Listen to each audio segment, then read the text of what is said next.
வணக்கம். புட்டியூப் செல்வி சேனலில் இன்றைக்கி பார்த்தீங்கன்னா வெண்டங்காய் அரைச்சி விட்ட குழம்புங்க. இது வெண்டங்காய் எப்படி செஞ்சாலும் வளவளப்பாக இருக்குதுன்னு ஒரு சிலர் சொல்லிகிட்டு இருக்காங்க. அதுக்கு ஒரு டிப்ஸுங்க. வெண்டங்காயை நல்லா கழுவிட்டு ஒரு துணியால் நல்லா ஈரத்தை தொடச்சி எடுத்துகிட்டு வெண்டங்காயை நம்ம என்ன சைஸாக கட் பண்ணணுமோ அந்த சைஸ் கட் பண்ணி ஒரு 10 நிமிஷம் அப்படியே தட்டில் வச்சுருங்க. அந்த வளவளப்பெல்லாம் போயிடும். அதுக்கப்புறம் நீங்கள் எடுத்து வெண்டங்காயை செஞ்சிங்கன்னா வெண்டங்காய் சூப்பராக இருக்குங்க. வளவளப்பே இருக்காது கொஞ்சம் கூட. இது குழந்தைங்களுக்கு ரொம்ப ரொம்ப நல்லதுங்க. அடிக்கடி செஞ்சு கொடுங்க. பச்சை வெண்டங்காயே கொடுங்க. வாங்க எப்படி செய்யலான்னு பார்க்கலாம் வாங்க. வெண்டங்காய் புளிக்குழம்புக்கு பார்த்தீங்கன்னா நான் செலவெல்லாம் வறுத்து தாங்க குழம்பு வைக்க போகிறோம். வெங்காயம், தக்காளி, பூண்டு, இஞ்சி இதெல்லாம் வறுத்து தாங்க குழம்பு வைக்க போகிறோம். இப்போ ஒரு கடாயை வச்சு அடுப்பு ஆன் பண்ணிக்கிட்டோம். அதில் பார்த்தீங்கன்னா 1 ஸ்பூன் எண்ணெய் ஊற்றிக்கலாம். கடாய் காஞ்சிருச்சு பாருங்கள். 1 ஸ்பூன் ஆயில் ஊற்றிக்கலாம். 2 ஸ்பூன் ஊற்றிருக்கிறோம். இது பார்த்தீங்கன்னா நம்ம மல்லி, சீரகம் இதெல்லாம் வறுத்து அரைச்சி வைக்கலாங்க. பேச்சர் பிள்ளைங்க அதெல்லாம் வறுத்து அரைச்சிட்டு இருக்க முடியாது. அதனால அவங்களுக்கு எப்படி சிம்பிளாக இருக்கணுமோ அந்த அளவுக்கு சிம்பிளாக தான் செய்கிறேங்க. பார்த்தீங்கன்னா நம்ம வெங்காயம் போட்டுக்கலாம் வணக்கிறதுக்கு. பாருங்கள், சின்ன வெங்காயம் கொஞ்சம் உளிச்சு வச்சுருக்குறோம். உங்கள்கிட்ட சின்ன வெங்காயம் இல்லை அப்படின்னா பெரிய வெங்காயம் போட்டுக்குங்க. பாருங்கள், எண்ணெய் காஞ்சிருச்சு. வெங்காயம் போட்டுக்கலாம். நான் ஒரு 10-15 சின்ன வெங்காயம் உரிச்சு வச்சுருக்கிறேன். உங்கள்கிட்ட சின்ன வெங்காயம் இல்லை அப்படின்னா பெரிய வெங்காயம் போட்டுக்குங்க. கொஞ்சம் கறிவேப்பிலை ஒரு கொத்து, இஞ்சி ஒரு சின்ன பீஸாக இஞ்சி ஒரு 4 துண்டு இஞ்சி, ஒரு 20 பல் போல் பூண்டு தாங்க அந்த புளிக்குழம்புக்கு நல்லாயிருக்கும். இதை போட்டுக்கலாம். கொஞ்சம் வணங்கட்டும்.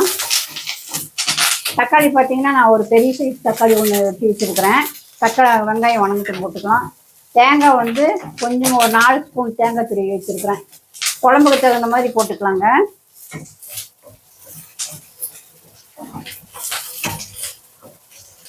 வெங்காயம் வணங்கிடுச்சு. தக்காளி போட்டுக்கலாம். தக்காளி போட்டு நல்லா வணக்கிட்டே இருக்கணுங்க. கிளறிக்கிட்டு இருக்கணும், இல்லைன்னா அடி பிடிச்சிரும். அடுப்பு கொஞ்சம் மீடியமாக வச்சு வணக்குங்க. அது தக்காளி வணங்க கொஞ்சம் உப்பு போட்டுக்கலாம். சிம்லேயே வச்சு வணக்குங்க. அப்போ தான் கறிப்படாது, இல்லைன்னா கருகிரும். பாருங்க, தக்காளி இந்த அளவுக்கு வணங்கினா போதும். தோல் சுருங்கினா போதும். வணங்கிடுச்சு. இப்போ நம்ம தேங்காயை போட்டுக்கலாம். உங்களுக்கு குழம்பு எவ்வளோ தேவையோ அவ்வளோ பொருள் போட்டுக்கலாங்க. நாங்கள் கொஞ்சமாக தான் குழம்பு வைக்கிறோம். அதனால் எங்களுக்கு தகுந்த மாதிரி போட்டுருக்குறோம். நீங்கள் நிறைய பேர் இருக்கீங்க அப்படின்னா தேங்காய் அதெல்லாம் கொஞ்சம் சேர்த்து போட்டுக்கோங்க. ஒரு 2 பேர் தான் இருக்கிறீங்க அப்படின்னா இது கரெக்டாக இருக்குது. 2 வேளைக்கு கரெக்டாக இருக்கும். பாருங்க, வணங்கிருச்சு. இப்போ இது குண்டாவில் மாற்றி வச்சிடலாம். ஆறுட்டுன்னு அரைச்சிக்கலாம். இப்போ வெண்டங்காய் தாளிக்கிறதுக்கு நம்ம அதே கடாயை வச்சுக்கிட்டோம். வச்சு அதில் நம்ம தாளிச்சிக்கலாம். வெண்டங்காயை தாளிச்சிக்கலாம். இது கொஞ்சம் எண்ணெய் கொஞ்சம் உண்டுனா ஊற்றிக்கிங்க. தேவையான அளவுக்கு எண்ணெய் ஊற்றிக்கிங்க. நம்ம இப்போ கடுகு கறிப்பிலையெல்லாம் போட்டு வெண்டங்காயெல்லாம் அதுலேயே ஒன்றா போட்டு வணங்கிக்கலாம். பேச்சர் பிள்ளைங்களுக்கு இது ஈஸியாக இருக்குங்க. கொஞ்சம் போல கடுகு போட்டுக்கலாம்.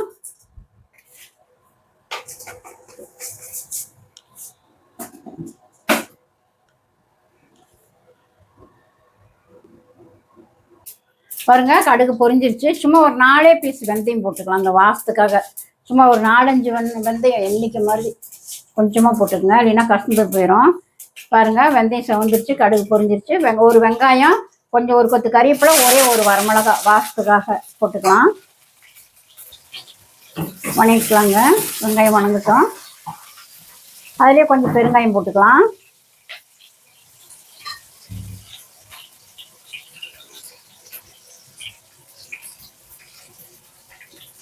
பெருங்காயம் போட்டு கொஞ்சம் கிளறி கொடுத்துக்கலாம்.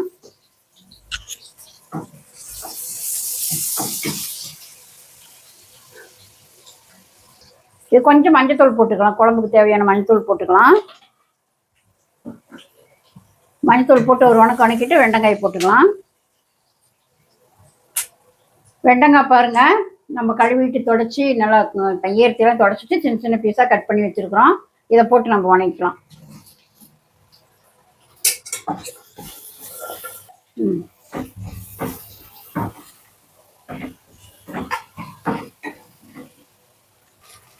வெண்டங்காய் பாருங்க கொஞ்சம் நல்லா வணங்கட்டும். ஒரு 5-6 நிமிஷமாவது நல்லா வணக்கி விடணுங்க. அந்த வெண்டங்காய் கொஞ்சம் சுண்டணும், அப்போ தான் நல்லாயிருக்கும் குழம்பு.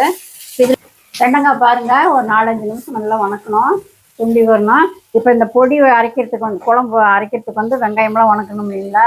உங்கள்கிட்ட குழம்பு மிளகாத்தூள் இல்லை அப்படின்னா 2 ஸ்பூன் மல்லித்தூள், 1 ஸ்பூன் ஜீரகத்தூள் போட்டு இதுலேயே போட்டு வணக்கிங்க. வரமிளகாத்தூள் 1 ஸ்பூன் போட்டு வணக்கிங்க.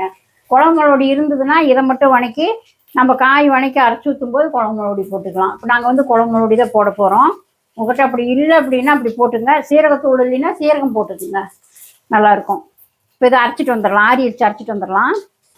இப்போ குழம்புக்கு பார்த்தீங்கன்னா இப்போ ஒரு பெரிய நெல்லிக்காய் சைஸ் புளி எடுத்துக்கிட்டேங்க. இந்த புளி வந்து கொஞ்சம் சுடுதண்ணி வச்சு அது ஊற வச்சு அது டக்குன்னு ஊறிடும். நான் ஊற வச்சுக்கிறேன். பாருங்க வெண்டைக்காய் நல்லா வணங்கிடுச்சு. இப்போ நம்ம அரைச்சிட்டு வந்து சாந்து ஊற்றிக்கலாம்.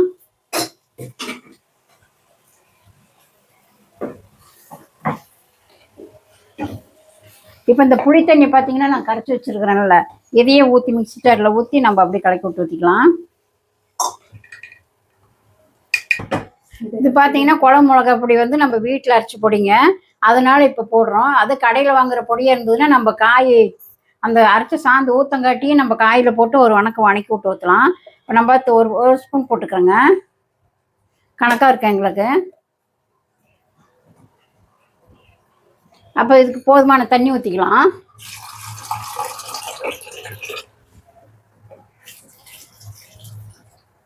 இப்போ உப்பு புளிப்பு எல்லாம் பார்த்துக்குங்க. உங்களுக்கு காரம் கணக்காக இருக்குதுன்னு செக் பண்ணி பார்த்துக்கிட்டு வேணுங்கிற அளவுக்கு தண்ணி ஊற்றிக்குங்க. பாருங்கள் குழம்பு எல்லாம் கலக்கி வச்சிட்டோம், கொதிச்சு வருது. இப்போ இந்த அளவுக்கு இருந்தால் கணக்காக இருக்குங்க. உங்களுக்கு இன்னும் கொஞ்சம் தண்ணியாட்ட வேணும் அப்படின்னா நீங்கள் தண்ணி ஊற்றிக்கலாம். எங்களுக்கு வந்து கணக்காக இருக்கும், நாங்கள் சும்மா கொஞ்சமாக தான். பாருங்கள் கொதி வருது, ஒரு நிமிஷம் மூடி வைக்கலாம். இந்த அளவுக்கு இருந்தால் போதுங்க. உங்களுக்கு வந்து தண்ணி தேவை அப்படின்னா தண்ணி ஊற்றிக்கிங்க. இந்த அளவு எங்களுக்கு கரெக்டான அளவாக இருக்கும்.